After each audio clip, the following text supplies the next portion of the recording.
Let's talk about art room hacks using basic supplies. The first one that gives me a lot of trouble is glue. So there's lots of things you can do to make glue work a little bit better in your classroom. The first one is I always struggle with glue caps kind of getting clogged, especially with my lower kids that can't open them and have trouble. So something that I've tried in the past is to actually take the caps off when you first get new glue bottles and then open them and soak them in oil. Sometimes that tends to work and you might have to do it a couple times, but you could always try and see if it helps for you and it makes the glue come out a little bit slicker. You can also try using things like special dotting bottles that only let out a dot of glue at a time, or you can just pour glue into a little container and have students just paint on the glue or just sponge it, and that's an easy way to not have to mess with the bottles at all. Another thing you can do with glue is actually to make colored glue, and we use colored glue a lot for assessments that I do with my students in kindergarten. So we made this cool resource that's practicing cutting and gluing something super simple, and you can have students maybe use this as part of a goal that you use as your teaching goals, but there's some simple shapes to cut out and then have them cut in from the edge or glue on the lines. So these are a few examples of some colored glue that I've made before, and basically when I want to see how students do, I'll just have them glue on a line and I can see what their control is as far as how they can work with their glue bottle. Now, colored glue is actually really easy to make, and it leads me to the next thing that you can do with all of your tools in your classroom.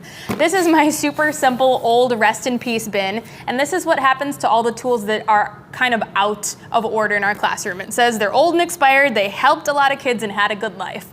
So when a marker is emptied or it's not working anymore, I just have kids put them in here because we can use the caps for printing, we can use the caps for clay, and you can actually make your colored glue with the things that are inside the markers, the little sponges. So if I were to take this white glue and then these old expired markers, and I can use the caps for other things, I'm just gonna pull out this sponge and then take about 3 or 4 of similar colored marker sponges and just set them right inside the glue.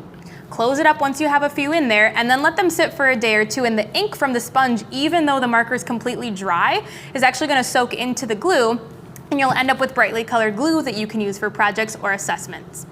Another thing that's super simple to organize the tools that you have is actually just to spray paint. So if you have Sharpies or pencils or tools that you want to stay right in the art room, just use spray paint to put a little dash of color on them or some gold glitter or something that will identify that it's just for the art room. The other thing that I like to use all the time is messy mats. I used to actually laminate my messy mats and then wipe them off at the end of class, but that got a little bit time consuming and was messy because the messy mats were then always wet. So a messy mat can be kind of messy without it being sticky.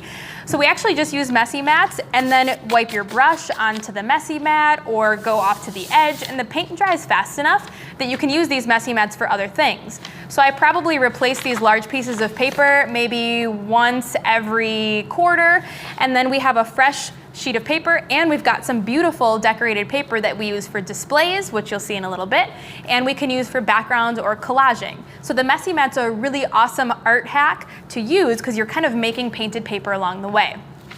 The last thing you can use as a helpful hack for getting basic supplies is to actually ask classroom teachers to add it to their supply list.